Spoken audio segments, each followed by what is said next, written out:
रसोई गैस और petrol diesel की बढ़ती कीमतों को लेकर कांग्रेस ने गुरुवार को प्रेस कॉन्फ्रेंस की। यह प्रेस कॉन्फ्रेंस इस मायने में अलग लग रही है।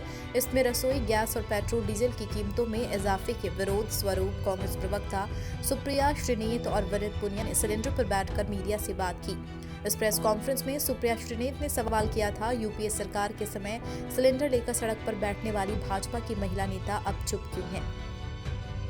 केंद्र सरकार ने गुरुवार को सोशल मीडिया, ओटीटी प्लेटफॉर्म और डिजिटल न्यूज के लिए गाइडलाइन जारी की। सरकार ने कहा कि आलोचना और सवाल उठाने की आजादी है, पर सोशल मीडिया के करोड़ों यूजर्स की शिकायत निपटाने के लिए भी एक फोरम होना चाहिए। कानून मंत्री रविशंकर प्रसाद ने कहा कि सोशल मीडिया पर अगर कोई गलत कंटेंट डाला जाता है तो उसे 24 घंटे के भीतर हटाना होगा। लंबे समय के बाद एक बार फिर से भारत पाकिस्तान के बीच रिश्तों को सुधारने की कवायद शुरू हो गई है। बुधवार को दोनों देशों के director general of military operations की बैठक हुई। इसमें तय हुआ कि 24 से 25 फरवरी की रात से उन सभी पुराने समझौतों को फिर से अमल में लाया जाएगा जो समय समय पर दोनों देशों के बीच हुए हैं।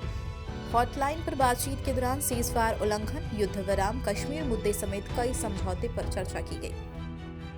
प्रधानमंत्री नरेंद्र मोदी गुरुवार को सियासी संकट से जूझ रही पुडुचेरी पहुंचे। यहां उन्होंने लगभग 3000 करोड़ के प्रोजेक्ट की आधारशिला रखी। इसके बाद उन्होंने एक रैली की। इसमें उन्होंने कहा, कांग्रेस के हाईकमान कल्चर से पुडुचेरी को नुकसान हुआ। मैं देख रहा हूं कि पुडुचेरी की हवा बदल रही है। मोदी ने कहा, 2016 में पुडुचेरी के लोगों को सरकार नहीं मिली, उन्हें ऐसी सरकार मिली जो दिल्ली में कांग्रेस हाईकमान की सेवा में व्यस्त थी। पश्चिम बंगाल में टीएमसी बनाम बीजेपी की सियासी जंग तेज हो गई है। मुख्यमंत्री ममता बनर्जी ने गुरुवार को बढ़ती महंगाई को लेकर अनोखे अंदाज में विरोध किया। गले में महंगाई का पोस्टर लगाकर मुख्यमंत्री स्कूटी से राज्य सचिवालय तक पहुंची। उन्होंने पेट्रोल, डीजल और गैस की कीमतें बढ़ने के लिए केंद्र सरकार को जिम्मेदार ठहराया। ममता के इस ई-बाइक रैली में बड़ी संख्या में सचिवालय के कर्मचारी भी मौजूद रहे। ममता ने इस दौरान बीजेपी केंद्र सरकार पर निशाना साधा और कहा, बीजेपी ने नोटबंदी कराई, तेल की कीमतें बढ़ा दी, मोदी सरकार ने सब कुछ बेच दिया।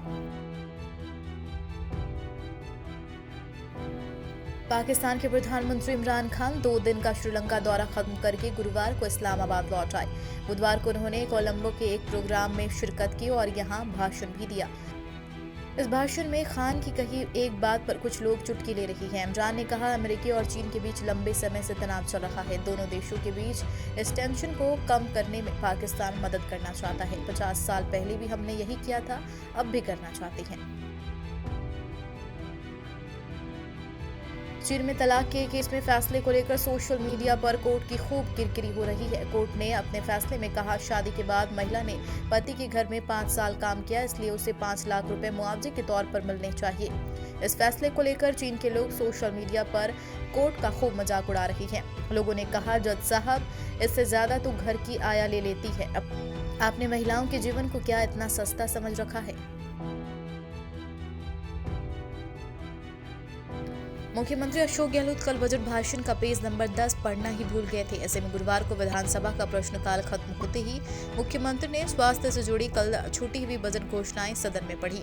गहलोत ने विधानसभा स्पीकर से पहले इसकी अनुमति ली और फिर कल छूटे हुए पेज में लिखी घोषणाओं को सदन में पढ़कर सुनाया। उत्तर प्रदेश विधान मंडल के बजट सत्र का आज छठा दिन। आज जब मुख्यमंत्री योगी आदित्यनाथ राज्यपाल आनंदी पटेल के अभिभाषण पर बोलने के लिए विधान परिषद पहुंचे, जो उनकी भाषा काफी तल्ख दिखी।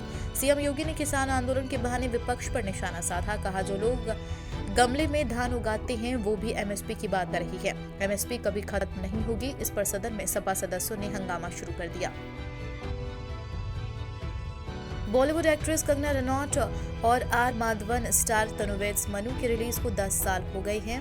आनंद एल राय के निर्देशन में बनी यह फिल्म 25 फरवरी 2011 को रिलीज हुई थी। कंगना रनौत की माने तो इस फिल्म ने उन्हें करियर की दिशा बदलने में मदद की थी और वे दिग्गज अभिनेत्री श्रीदेवी के बाद कॉमेडी करने वाली इकलौती एक्ट्रेस